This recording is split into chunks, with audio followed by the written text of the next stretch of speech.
তবে হাত ঝাড়া থেকে সাবধানে, হাত ঝাড়া রোগ এখন সব জায়গাতে হয়ে গেছে, হয়নি?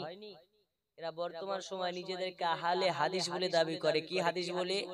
কিন্তু হাদিসের হওয়া জানে না, নিজেদেরকে বলে আহলে হাদিস। যাই হোক, এই আহলে হাদিস নামক ফিতনা থেকে আমাদেরকে হেফাজতে থাকতে হবে। কারণ এই আহলে হাদিস হচ্ছে, এদের জাত কি জানেন? এরা হচ্ছে কচ্ছপ খাওয়া জাত। এই জোরে বলুন, কি জাত?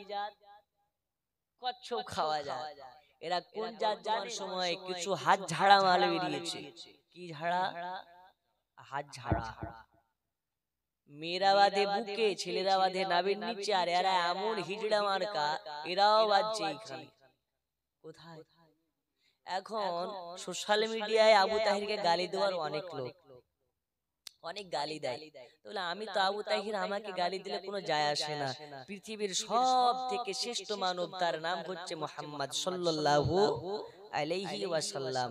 তাকেও তো গালি দিয়েছে আবু জাহালের লোক, আপনার কিনা সুফিয়ানের লোক, উদবার লোক, সাইবার লোক, আপনার কিনা এইরকম ভাবে নবীর দুশমনের লোক।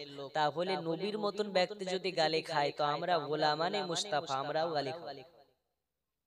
গালি খাওয়াও নবীর সুন্নাত, জোরে বলুন। কারণ নবীকে গালি দেয়নি, জাদুকর বলেনি, আবু জাহালের লোক বলেনি। তাহলে নবী গালি খেয়েছে, আমরাও গালি খাবো, কোনো সমস্যা নেই। কিন্তু নবীকে যারা গালি দেয়, এরা হারাম বাবার হারাম সন্তান, হালাল বাবার হালাল সন্তান নয়। কারণ নবীর শান নিয়ে যারা গোস্তাখিকর কথা বলে, এরা একজন হারামখোর বাবার হারামখোর সন্তান। রাগ হচ্ছে নাকি? নবীর দুশমন মানে আমাদের দুশমন। বর্তমান সময়ে আপনাদের এলাকাতেও কিছু পেট ভাতা মৌলবি ঘুরে বেড়ায়, যারা নবীর শান ও শওকাতকে নিয়ে ওলি আল্লাহর বিরুদ্ধে কথা বলে। কি বলে না? আমরা ওলি আল্লাহর মাননেওয়ালা ব্যক্তি, ওলি আল্লাহর পক্ষের ব্যক্তি। আল্লাহ আমাদের সকলকে ওলি আল্লাহর পক্ষে থাকার তৌফিক দিন। জোরে বলুন আমিন। আর একটু জোরে বলুন আমিন। তবে হাত ঝাড়া থেকে সাবধানে, হাত ঝাড়া রোগ এখন সব জায়গাতে হয়ে গেছে, হয়নি? এরা বর্তমান সময় নিজেদেরকে আহলে হাদিস বলে দাবি করে। কি হাদিস বলে? কিন্তু হাদিসের হওয়া জানে না, নিজেদেরকে বলে আহলে হাদিস। যাই হোক, এই আহলে হাদিস নামক ফিতনা থেকে আমাদেরকে হেফাজতে থাকতে হবে। কারণ এই আহলে হাদিস হচ্ছে, এদের জাত কি জানেন? এরা হচ্ছে কচ্ছপ খাওয়া জাত। এই জোরে বলুন, কি জাত? কচ্ছপ খাওয়া জাত। এরা কোন জাত জানেন? এরা লা ইলাহা ইল্লাল্লাহ মুহাম্মাদুর রাসূলুল্লাহ পাশাপাশি লেখাকে দূর করা যায়।